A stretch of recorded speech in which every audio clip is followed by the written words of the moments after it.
Everyone, welcome back to my blogs. তো এইটা হচ্ছে আমাদের এখানে মেলা, যেদিনকে ভাঙা মেলা শুরু, মানে আমাদের এখানে 3 দিন ভাঙা মেলা চলে। মেলা শেষ হওয়ার পর আরও 3 দিন এক্সট্রা হয়, যে টুকটাক কিছু কিছু দোকান খোলা থাকে। তো এটা ছিল তার মধ্যে প্রথম দিন। মানে আমার বাবার একদিন সময় হয়েছে আমাকে আর আমার মাকে নিয়ে যাওয়া, সেটা হচ্ছে ভাঙা মেলাতে। মানে অফকোর্স আমার বাবা বহুত বিজি। যাই হোক, তারপর ওখানে মা হচ্ছে মায়ের বান্ধবীদের সাথে দেখা হলো, ওখানে গল্প করছিল। তো আমি বাবাকে নিয়েই দোকানে এসেছি যে কিছু পছন্দ হলে কিনবো।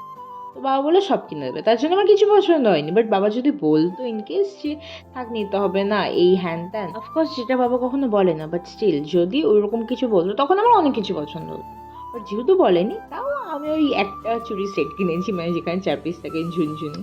যাই হোক, তারপরে এই কাপ প্লেটের দোকানে আসার পর আমার পাখা পছন্দ হয়েছিল, যেগুলো হয় না ওই যে চার্জ দিতে হয় চলে। তো ওইগুলো দুটো নিয়েছিলাম, একটা আমার জন্য একটা মায়ের জন্য। তারপর চুড়ির দোকানে ঢুকলাম আবার। এই কাঁচের চুড়িগুলো আমার খুব পছন্দ হয়েছিল, প্রায় 3-4টা পছন্দ হয়েছিল। বাট এতটাই আমার কপাল খারাপ যে একটাও আমার হাতের সাইজের ছিল না, আর যেগুলো হাতের সাইজের ছিল সেগুলো তোমার পছন্দ হয়নি। তারপর টুকটুক করতে করতেই দেখো ভাঙা মেলা, কিছুই দোকানে ওই টুকটাক যা দোকান ছিল তাই ঘুরে ঘুরে দেখছিলাম। আমার বাবা তাতেও বলছে পা ব্যথা করছে, তাড়াতাড়ি চল তাড়াতাড়ি চল। যাই হোক, তারপরে এখানে মার লেগ পুল করছিল বাবা, সেই রাগের চোটে মা ওখান থেকেই চলে গেছে।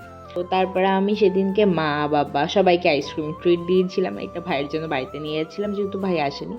আমি আমার বাবাকে ভালো দামি আইসক্রিম খাইয়েছি, বাট আমার বাবার মুখ দেখে মানে স্পষ্ট বোঝা যাচ্ছিল যে আমার বাবা খেয়ে স্যাটিসফাই না।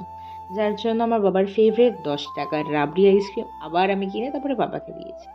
আমি ভাবলাম মনে হয় সেই খুশিতে বাবা আমার সাথে ঘুরবে, এদিকে দেখি আমাকে পাত্তাই দিল না, আবার উল্টে টুকটুক করে মেলা থেকে বেরিয়ে যাচ্ছিল। মানে যদিও মেলায় কিছু ছিল না, বাট স্টিল তাড়াতাড়ি করে আমরা 2 ঘন্টাও মনে হয় ছিলাম না মেলাতে, তার মধ্যে বেরিয়ে গেছিলাম। যাই হোক, তারপর আমরা যেতে যেতে প্ল্যান করছিলাম যে যাওয়ার সময়, যেহেতু তার পরের দিন রামনবমী, তো আমাদের ঠাকুরনগর প্ল্যাটফর্মের সামনেই করা হয়, তো ওইখানটা একবার ঘুরে আসবো, সেটাই বাবাকে বলছিলাম। তো বাবা বললো ঠিক আছে চল। আর বাড়িতে তো আমরা জানি যে গেলেই শিরো প্রচণ্ড চিৎকার করবে, তাই আমরা ভেবেছি আগে ওখান থেকে ঘুরবো, ঘুরে ডিরেক্ট তারপরে বাড়িতে যাবো। তো ওখানেই এসেছিলাম, এই যে তোমাদেরও প্যান্ডেলটা একবার দেখিয়ে দিলাম। আর আসার সময় যেহেতু আমরা একটা পিৎজাও নিয়ে নিয়েছিলাম, আর পিৎজাটা ছিল অফকোর্স গরম, আর ওর সাথে পাশে ছিল আইসক্রিম। তো আইসক্রিমটাও না বেশটা গলে গিয়েছিল। তো চলো আজকের জন্য এইটুকুই, বাই।